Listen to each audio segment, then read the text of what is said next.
호의로 초대했을 뿐인데 어느 순간 내가 손님이 되고 그 사람이 주인이 된 것 같았습니다. 반가운 마음으로 초대했는데 이제는 어떻게 거절해야 할지 모르겠어요. 한 번만 도와달라길래 흔쾌히 받아줬는데 그게 끝이 아니었습니다. 안녕하세요, 여러분. 인생이 술술 풀리는 천억지혜입니다.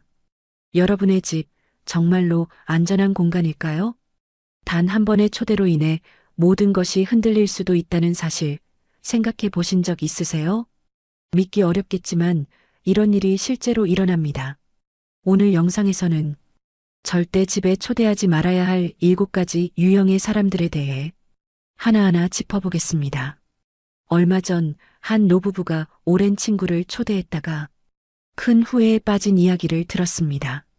그 친구는 방문 도중 냉장고를 열어 음식을 평가하고 약통을 살펴보며 이런저런 잔소리를 늘어놓았습니다.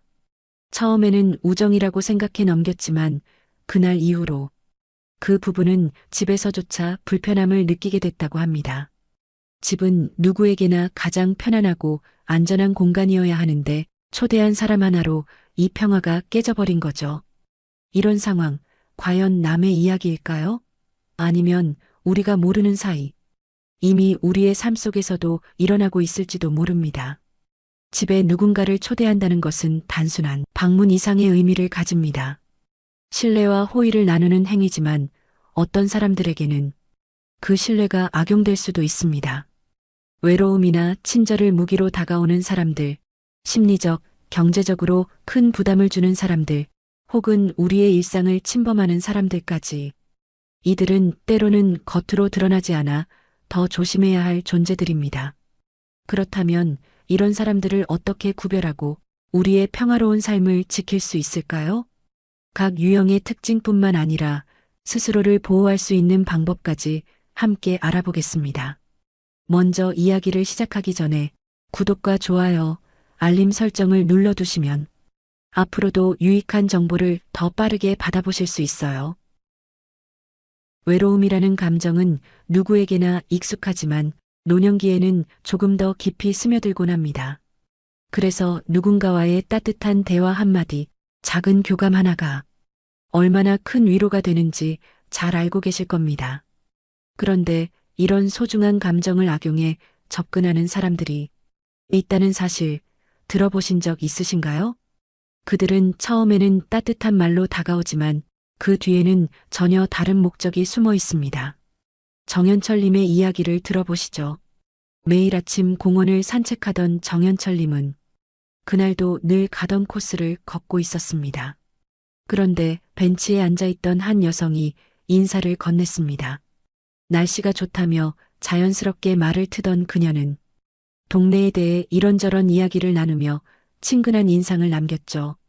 며칠 뒤 다시 마주쳤을 때 그녀는 먼저 손을 흔들며 다가왔고 그렇게 대화는 점점 길어졌습니다. 그녀는 혼자 지내는 게 쉽지 않다며 외로움을 털어놓았고 정현철님은 그런 그녀에게 동질감을 느끼며 점점 마음을 열게 됐습니다. 하지만 한 달쯤 지난 뒤 그녀는 조심스럽게 이야기를 꺼냈습니다. 전기세가 밀려 전기가 끊길 위기에 처했다며 조금만 도와주시면 정말 감사하겠다고 했죠. 정현철님은 그 말을 듣고 도와주기로 결심했습니다. 그런데 도움을 받은 그녀의 태도는 더 친근해졌지만 얼마 지나지 않아 또 다른 금전적 요구를 하기 시작했습니다. 처음엔 몇만 원에 불과했지만 그 금액은 점점 커져갔고 결국 퇴직금 일부까지 빌려주게 되었습니다. 그녀는 믿어줘서 고맙다는 말을 남기며 떠났지만 그 뒤로는 연락이 끊기고 말았습니다. 나중에야 그녀가 여러 노인들에게 비슷한 방식으로 접근했다는 사실을 알게 됐죠. 박영순 할머니도 비슷한 경험을 했습니다. 자주 가던 커피숍에서 한 남성과 친해지게 됐습니다. 그는 처음에는 간단한 인사로 시작했지만 점차 자신의 어려운 처지를 이야기하기 시작했습니다. 사업이 망해 너무 힘들다며 눈물을 보이던 그는 지금 소액만 있으면 다시 일어설 수 있다고 도움을 요청했죠. 박 할머니는 그의 처지가 너무 안타까워 돈을 빌려주었지만 그가 점점 더 큰 금액을 요구하면서 이상함을 느끼기 시작했습니다. 결국 그는 어느 날 사라져버렸고 박할머니는 깊은 배신감과 함께 손실을 감당해야 했습니다. 이렇게 외로움을 악용하는 사람들은 처음에는 따뜻함과 친절로 다가오지만 결국은 금전적 요구를 통해 상대를 이용합니다. 그럼 이런 상황을 어떻게 예방할 수 있을까요? 우선 새로운 관계를 맺을 때는 공적인 환경에서 시작하는 것이 안전합니다. 지역 커뮤니티나 동호회 같은 곳에서는 신뢰할 수 있는 사람이 많아 위험을 줄일 수 있죠. 그리고 금전적인 요청이 등장할 때는 단호히 거절하는 연습이 필요합니다. 죄송하지만 그런 부분은 제가 도와드리기 어렵습니다. 같은 말을 미리 준비해 두는 것도 좋습니다. 무엇보다 가족이나 가까운 친구와의 소통을 통해 새로운 관계에 대한 의견을 나누는 것도 중요합니다. 물론 이런 상황에서 도와주고 싶다는 마음이 생기는 건 자연스러운 일입니다. 하지만 그 마음을 이용하려는 사람들이 있다는 사실을 잊지 말아야 합니다. 상대방의 요청이 점점 커지거나 의심스러운 행동이 보인다면 관계를 재평가하고 거리를 두는 것이 필요합니다. 외로움은 누구나 느낄 수 있는 감정이지만 그 감정을 이용하려는 사람들에게는 스스로를 지키는 것이 가장 중요합니다. 신뢰를 주는 것도 좋지만 신중하게 주는 것이 더 중요하다는 점을 기억하세요. 다음으로 우리의 도움과 친절을 끝없이 요구하며 삶의 균형을 무너뜨리는 사람들에 대해 이야기해 보겠습니다. 부탁 하나 들어주는 것쯤이야 누구나 할 수 있는 일이죠. 하지만 작은 부탁이 쌓여 점점 큰 부담으로 돌아온다면 이야기가 달라집니다. 주변에 이런 분들이 한 명쯤 있지 않으신가요?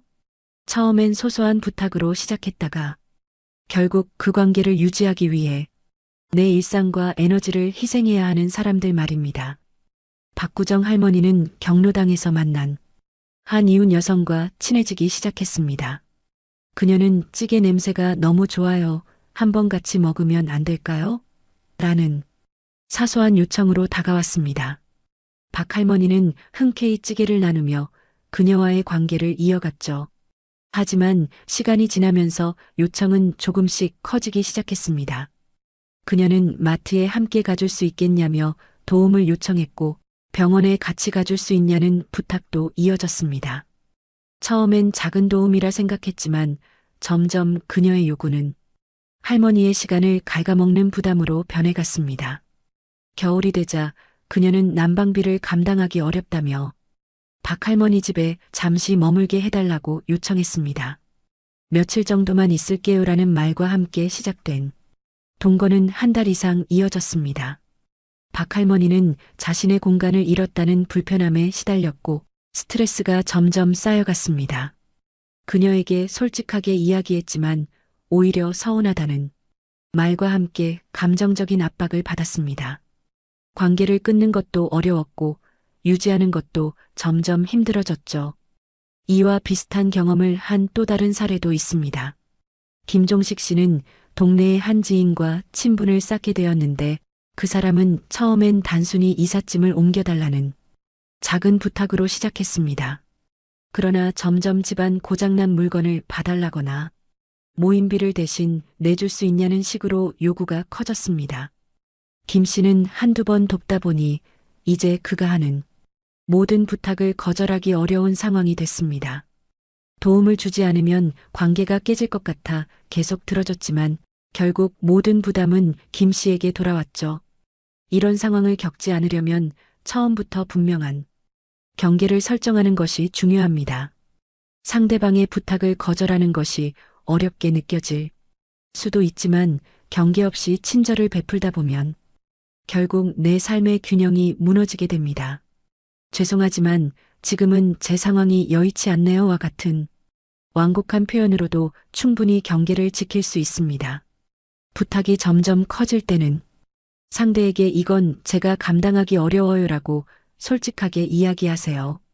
또 부탁이 당연한 의무로 변질되면 관계를 재검토하는 것이 필요합니다. 물론 친절을 베푸는 것은 나쁜 일이 아닙니다. 하지만 여러분의 도움을 이용하려는 사람들에게는 분명히 선을 그어야 합니다. 자신을 보호하는 것이 곧 건강한 관계를 유지하는 첫걸음입니다. 이렇게 끝없는 요구와 의존은 결국 우리의 일상과 마음의 평화를 갉아먹게 됩니다. 또 다른 유형의 사람들에 대해 이야기해 보겠습니다. 이번에는 집이라는 공간 자체를 불편하게 하고 우리 삶을 무겁게 만드는 또 다른 유형의 사람들, 바로 부정적인 에너지를 퍼뜨리거나 사생활을 침범하는 사람들에 대해 자세히 이야기해 보겠습니다. 처음에는 오랜 친구라서 대수롭지 않게 넘겼지만 그날 이후 노부부는 집에 누군가를 초대하는 일이 부담스러워졌습니다. 왠지 모르게 집안 곳곳에 친구의 시선이 남아있는 것 같았고 그 기억이 불편함으로 남아버린 겁니다. 집은 편안해야 할 공간인데 그날 이후로는 누군가를 초대할 때마다 걱정이 앞서게 되었다고 합니다. 집은 단순히 머무는 장소가 아닙니다. 특히 노년기에는 집이 우리 삶의 중심이자 마음의 안정을 주는 쉼터가 되죠. 그런데 잘못된 사람을 초대함으로써 이 소중한 공간이 불안과 스트레스의 장소로 바뀔 수 있습니다. 부정적인 에너지를 퍼뜨리거나 사생활을 침범하는 사람들에 대해 이야기해 보겠습니다. 먼저 30년 지기 친구를 초대한 노부부의 이야기를 들어볼까요? 그들은 오랜만에 친구를 집으로 초대했습니다. 반가운 마음에 준비한 식사를 나누며 오랜 추억을 이야기했습니다. 그런데 그 친구가 식사가 끝나자마자 냉장고 문을 열어보며 음식을 평가하기 시작했습니다. 야채가 다 시들었네. 이런 걸 먹으면 안 좋지 않아? 말을 하더니 약통을 살펴보며 약이 왜 이렇게 많아? 몸에 별로 안 좋을 텐데. 처음에는 오랜 친구라서 대수롭지 않게 넘겼지만 그날 이후 노부부는 집에 누군가를 초대하는 일이 부담스러워졌습니다. 왠지 모르게 집안 곳곳에 친구의 시선이 남아있는 것 같았고 그 기억이 불편함으로 남아버린 겁니다. 집은 편안해야 할 공간인데 그날 이후로는 누군가를 초대할 때마다 걱정이 앞서게 되었다고 합니다. 또 다른 사례도 있습니다. 김영희 씨는 새로운 동네로 이사한 후 좋은 이웃을 사귀고 싶어 이웃 여성 한 분을 집에 초대했습니다. 하지만 그녀는 집에 들어서자마자 소파가 많이 낡았다. 이런 인테리어 요즘엔 안 하지 않나요? 라는 평가를 이어갔습니다. 심지어 거실에 놓인 가족 사진을 유심히 보더니 여긴 누구예요? 이 사진은 정말 옛날 것 같아요. 불편한 질문을 던졌습니다. 초대받은 사람의 무례함은 김영희 씨를 당혹스럽게 했습니다. 좋은 관계를 맺고 싶어 초대한 자리에서 오히려 상처를 받았고 그날 이후 사람을 집으로 초대하는 것 자체가 꺼려지게 되었습니다. 이런 사람들은 단순히 불편함을 주는 것에 그치지 않습니다. 그들의 말과 행동은 집이라는 공간의 평온함을 뒤흔들고 우리의 에너지를 고갈시킵니다. 집은 단순히 물리적인 공간이 아니라 우리 삶의 중심이자 마음의 균형을 잡아주는 중요한 장소입니다. 이런 공간에서조차 스트레스를 받는다면 삶 전체에 악영향을 미칠 수 있습니다. 우리는 이런 상황이 처했을 때 어떻게 대처해야 할까요? 초대할 사람을 선택할 때 신중한 기준을 세우는 것이 중요합니다. 상대방의 성향을 충분히 파악하고 우리의 집과 일상을 존중할 수 있는 사람인지 고민해야 합니다. 불편한 상황이 생겼을 때는 부드럽게 경계를 설정하는 표현을 사용하는 것이 좋습니다. 이런 이야기는 조금 불편하네요. 또는 그건 제게 민감한 주제라 이야기하기 어렵네요 같은 말로 상대방에게 명확한 메시지를 전달하세요. 초대 전 대화를 통해 상대방의 성향을 가늠해 보는 것도 한 방법입니다. 만약 대화에서 지나치게 간섭하거나 부정적인 태도를 보이는 경우 초대를 재고해 보는 것이 좋습니다. 이런 사람들과의 관계는 한 번쯤 되돌아볼 필요가 있습니다. 그 관계가 여러분의 평온함과 에너지를 빼앗고 있다면 관계를 정리하거나 거리를 두는 것이 현명한 선택일 수 있습니다. 집은 우리가 세상의 복잡함으로부터 벗어나 온전히 쉴 수 있는 공간이어야 하니까요. 그렇다면 이런 사람들만 문제가 될까요? 너무 갑작스럽게 친밀감을 표시하며 여러분의 신뢰를 얻으려는 사람들도 있습니다. 우리는 갑작스러운 친절에 감사함을 느낄 때가 많습니다. 하지만 가끔은 그 친절 뒤에 숨은 의도를 알아채지 못할 때도 있죠. 특히 노년기에 새로운 관계를 맺을 때 너무 빠르게 다가오는 사람들에게는 한 번쯤 신중히 생각해 볼 필요가 있습니다. 김옥순 할머니는 얼마 전 이웃으로 이사 온 여성을 만났습니다. 그녀는 첫 만남부터 환한 웃음으로 다가오며 우리가 이렇게 가까이 사니까 가족처럼 지내요. 라고 말했습니다. 다음 날 그녀는 반찬을 가져다 주며 집 안으로 자연스럽게 들어왔고 그날 이후로 거의 매일 찾아오기 시작했습니다. 처음엔 고맙고 따뜻한 마음에 반겼지만 그녀의 방문은 점점 부담으로 변했습니다. 어느 날 그녀는 눈물을 흘리며 속사정을 털어놓았습니다. 아들이 큰 수술을 받아야 하는데 병원비가 부족해요. 김할머니는 안타까운 마음에 적금을 깼습니다. 그러나 며칠 뒤 그녀는 또 다른 이유로 도움을 요청했고 김할머니는 이미 도움을 줬기에 거절하기 어려웠습니다. 결국 그녀는 김할머니에게서 가능한 모든 도움을 얻어낸 뒤 갑작스레 이사를 떠났습니다. 남겨진 건 경제적 손실과 깊은 배신감뿐이었죠. 박만석 씨의 경우는 또 다른 방식이었습니다. 노인정에서 새로 가입한 사람이 처음부터 너무 적극적으로 다가왔습니다. 그 사람은 선생님 같은 분을 만나 너무 기쁨이다며 칭찬을 아끼지 않았고 몇 주 뒤에는 아주 안전한 투자처를 추천하며 돈을 맡기라고 했습니다. 그는 사람들 앞에서는 자상하고 친근한 태도로 신뢰를 쌓았지만 실제로는 자신에게 이익이 되는 방향으로 관계를 끌고 갔습니다. 박 씨는 전세 보증금의 일부를 잃고 모든 상황이 거짓이었다는 사실을 알게 됐습니다.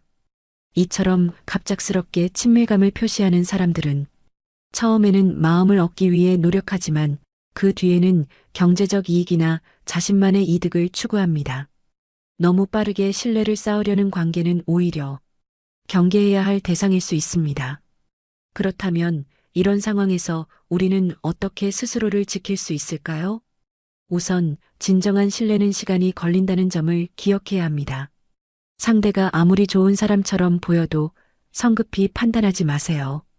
가족이나 믿을 수 있는 사람들과 상의하며 금전적 요청이나 투자와 관련된 이야기가 나오면 반드시 전문가의 조언을 받는 것이 중요합니다.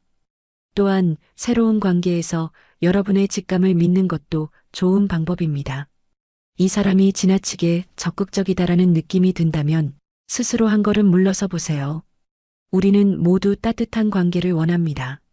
하지만 그 관계가 진정으로 나를 위하는 것인지 아니면 나를 이용하려는 것인지 분별하는 지혜가 필요합니다.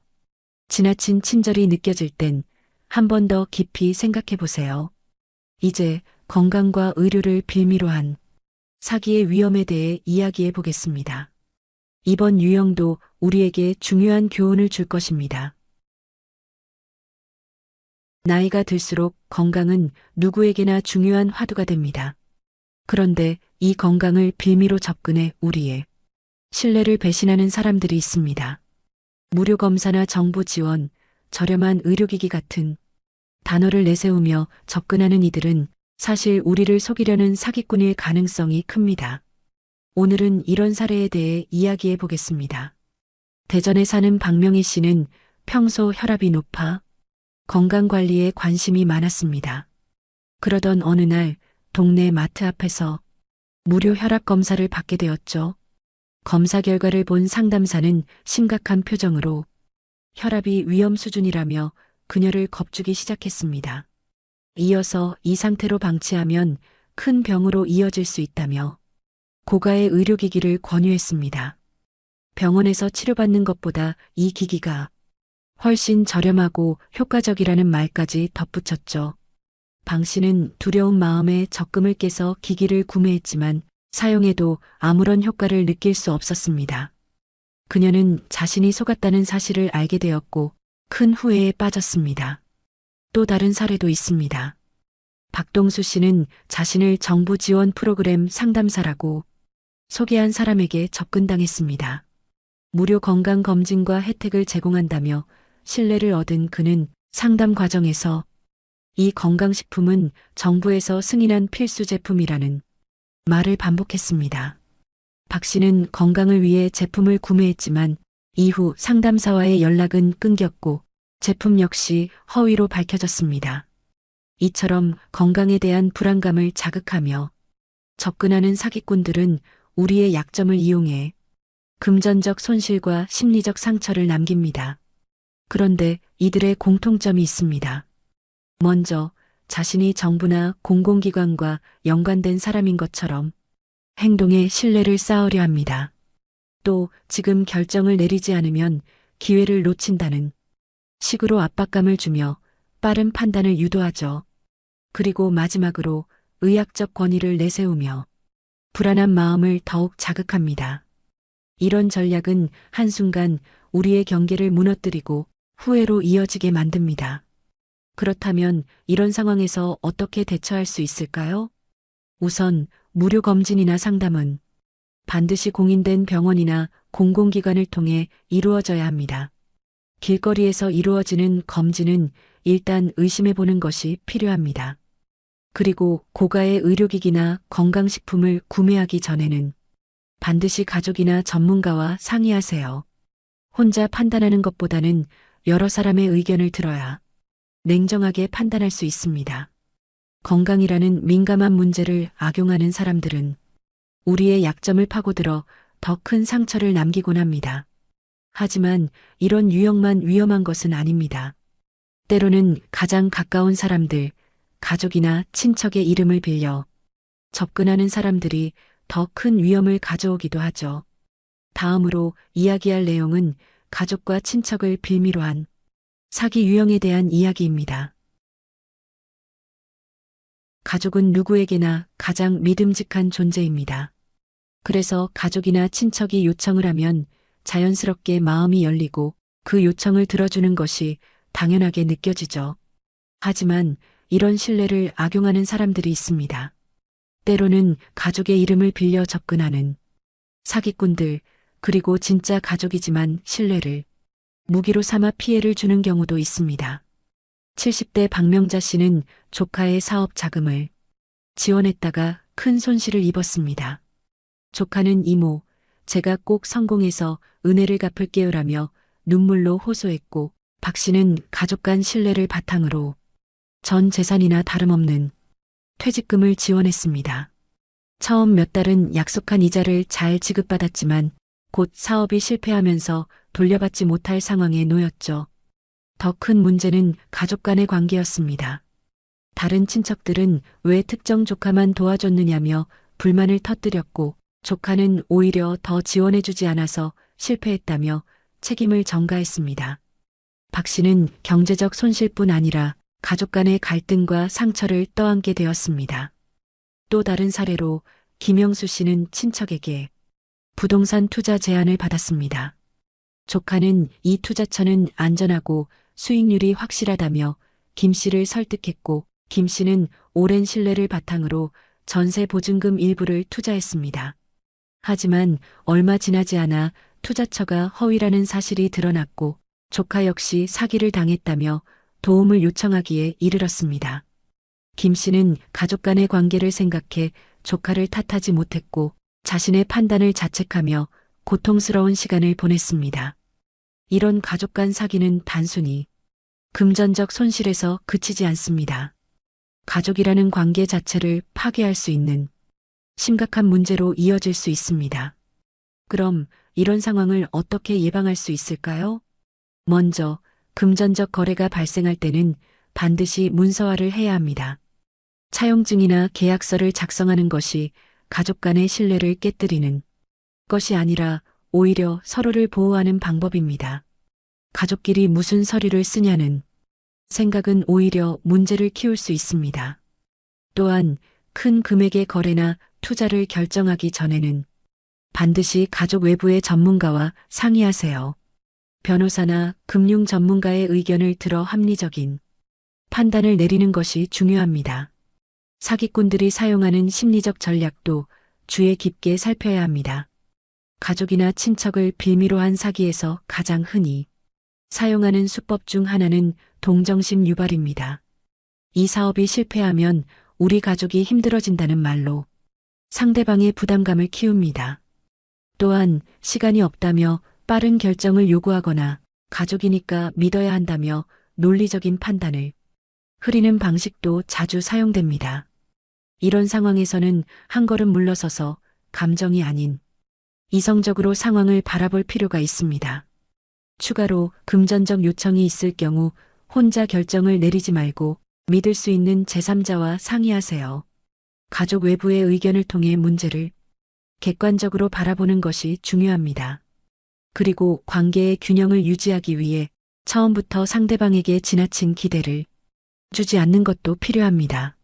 물론 가족에게 도움을 주고 싶은 마음은 자연스럽습니다. 하지만 그 마음이 악용될 수 있다는 점을 인지하고 스스로를 지키는 노력이 필요합니다. 가족 간의 신뢰를 무기로 삼는 사기는 단순히 돈을 잃는 것이 아니라 관계의 균형과 마음의 평화를 무너뜨릴 수 있다는 점을 기억해야 합니다. 가족이라는 이름이 가진 신뢰가 빌미로 사용되는 사기. 이는 결국 우리의 삶에 더 큰 상처를 남길 수 있습니다. 그런데 이런 사기꾼들은 가족뿐 아니라 종교나 권위를 빌미로 삼기도 합니다.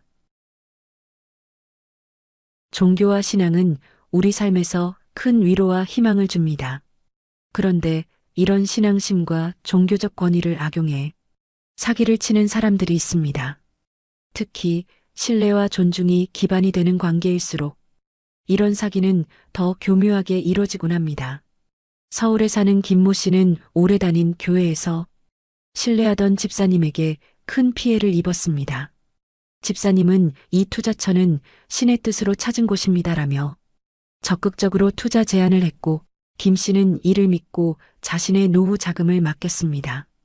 초기에는 약속한 수익금을 받았지만 이는 더 큰 금액을 유도하기 위한 미끼에 불과했습니다. 결국 김 씨는 전 재산을 잃었고 교회에서도 배신감을 느끼며 신앙 공동체와 멀어져야 했습니다. 그녀는 경제적 손실뿐 아니라 자신이 믿었던 신뢰의 붕괴로 인해 깊은 상처를 입었습니다. 또 다른 사례로 한 성직자를 사칭한 사람이 교회 재건 프로젝트를 빌미로 고에게 기부금을 모금한 사건이 있었습니다. 그는 이 프로젝트는 하나님의 뜻이며 우리의 사명이라며 신도들에게 압박을 가했습니다. 일부 신도들은 은퇴 자금까지 기부했지만 결과적으로 모금은 허위였고 돈은 사기꾼의 사적 용도로 사용되었습니다. 이 사건으로 신도들은 경제적 손실을 입었을 뿐 아니라 자신의 신앙심이 조롱당했다는 생각에 깊은 상실감을 느껴야 했습니다. 사기꾼들은 종교적 신뢰를 이용해 감정적 압박을 가하거나 결정을 서두르게 하는 전략을 사용합니다.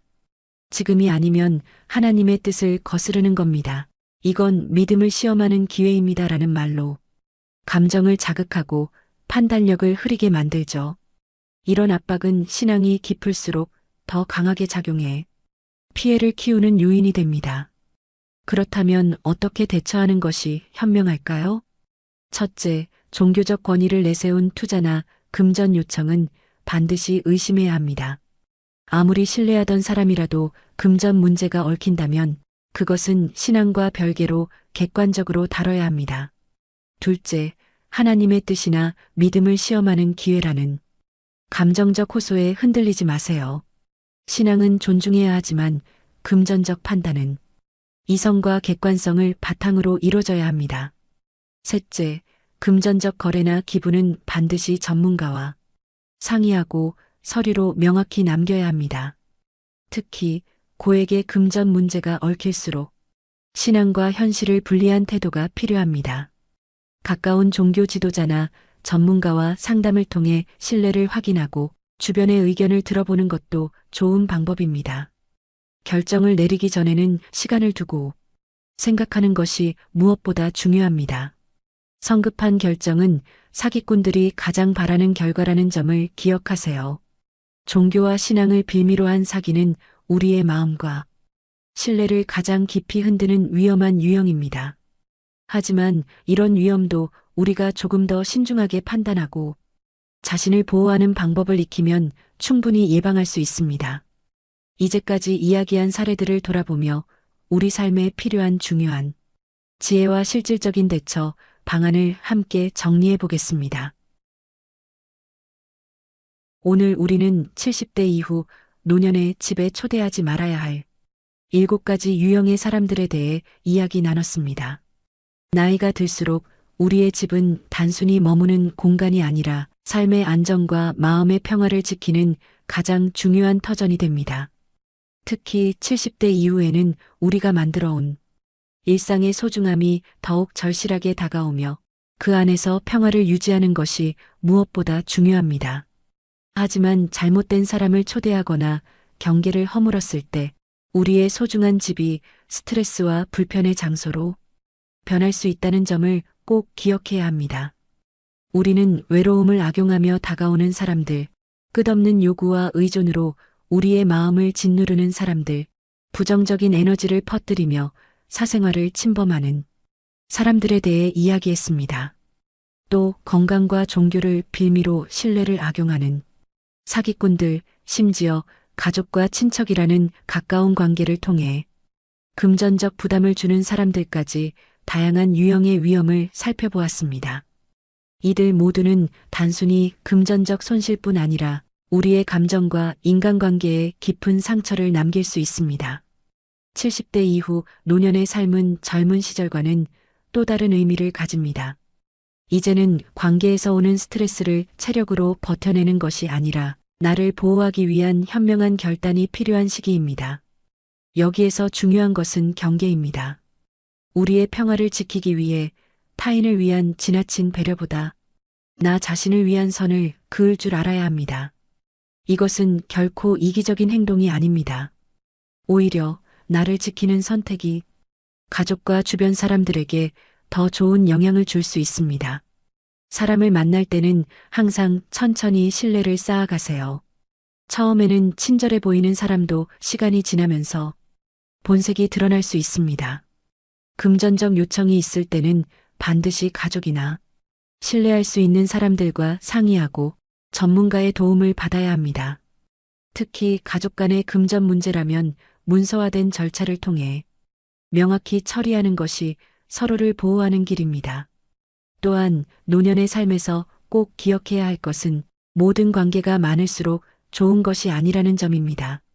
70대 이후의 노년의 삶에는 나를 진심으로 이해하고 존중해주는 몇몇의 진정한 관계가 더 중요합니다. 이제는 내가 가장 소중히 여기는 사람들과의 평화를 위해 불필요한 관계를 과감히 정리할 수 있는 용기가 필요합니다. 지혜로운 행동은 단순히 문제를 피하는 것이 아니라 더 나은 삶을 선택하는 과정입니다. 집은 우리 삶에서 가장 중요한 공간이며 이곳을 지키는 일은 나의 평화와 행복을 지키는 일과 같습니다. 작은 선택 하나하나가 쌓여 결국 여러분의 삶에 더 큰 평화와 안정감을 가져올 것입니다. 작은 깨달음이 하나둘 모이면 어느새 인생이 술술 풀리는 놀라운 변화가 시작됩니다. 우리가 나눈 이야기가 여러분의 삶을 더 부드럽고 풍요롭게 만드는 작은 지혜가 되길 바랍니다. 구독과 좋아요, 알림 설정을 통해 앞으로도 값지고 의미 있는 이야기들을 함께 나눠주세요. 그리고 이 지혜가 꼭 필요한 소중한 분들에게도 잊지 말고 공유해주세요. 끝까지 시청해주셔서 감사합니다. 다음에 더 좋은 이야기로 찾아뵙겠습니다.